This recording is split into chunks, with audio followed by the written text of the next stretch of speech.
Örgümü Dediniz kanalından herkese merhabalar.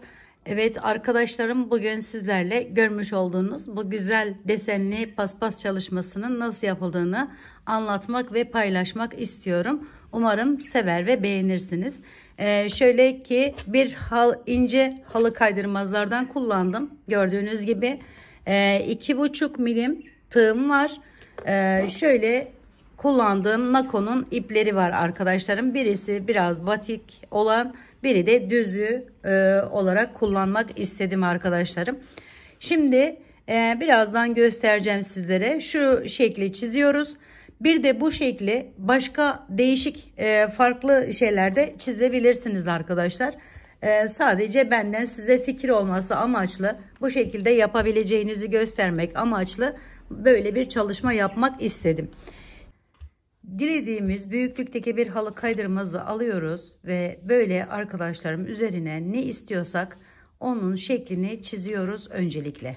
Bakın şöyle göstereyim sizlere.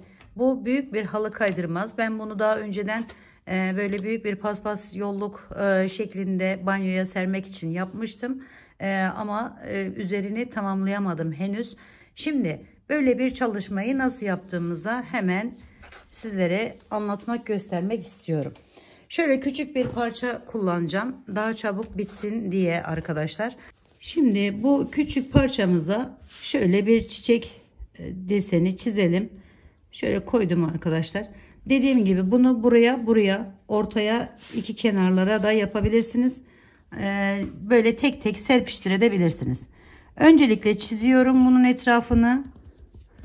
Kurşun kalem daha iyi oluyor arkadaşlarım.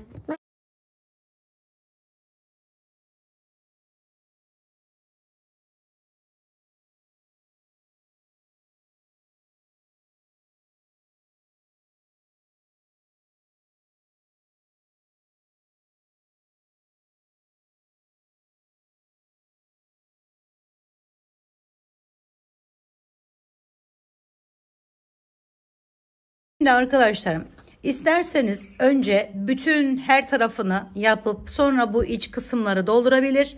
İsterseniz de şimdi yapacağımız gibi kendimize kılavuz çizgisi oluşturmuştuk zaten. Bunları şöyle hemen giriş yapıyorum herhangi bir yerinden ve beyaz ipimle bunun içerisine şöyle çeviriyorum. 1, 2, 3. Yöntemimiz bu arkadaşlarım. Bakın 3 tane zincir çekip önce bu yuvarlağı bir şöyle kenarından yapmak istiyorum. 1, 2, 3. Hemen bitişik yerden giriş yaparak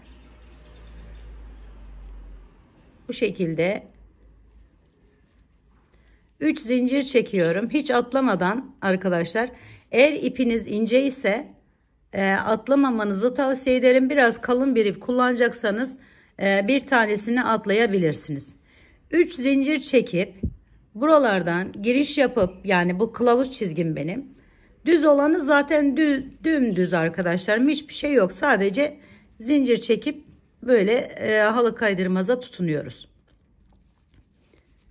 Şekilde çiçeğimizin orta kısmını yaparak başlıyoruz.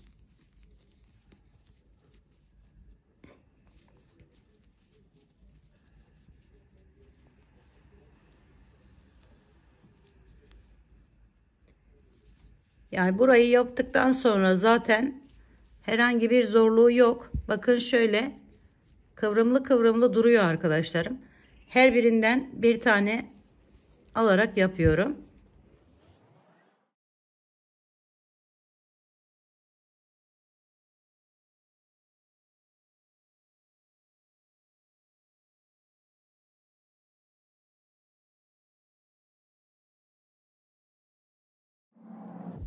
Bu orta kısmı bu şekilde yaptıktan sonra şimdi dolduracağız arkadaşlar. Aynı yöntemle burayı.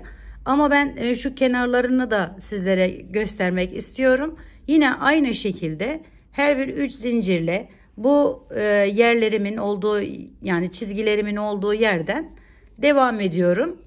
Ve bütün etrafını çeviriyorum arkadaşlar.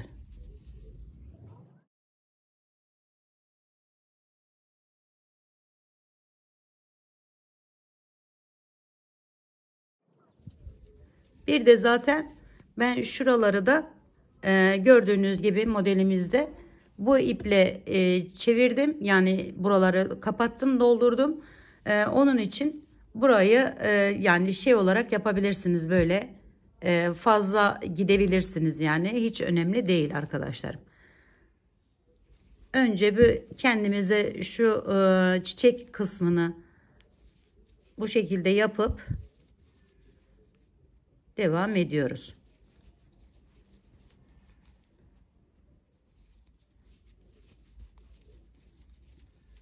Şimdi ben modeli yaparken şu yuvarlak çizdiğim yere, bakın şuraya geçiş yapabilmek için, bu tarafa diğer ipimi koparmamak için bakın şöyle bir tane boşluk bıraktım. Aynısını aynı şekilde yapabilirsiniz. Şimdi buraya geldiğimizde arkadaşlarım bakın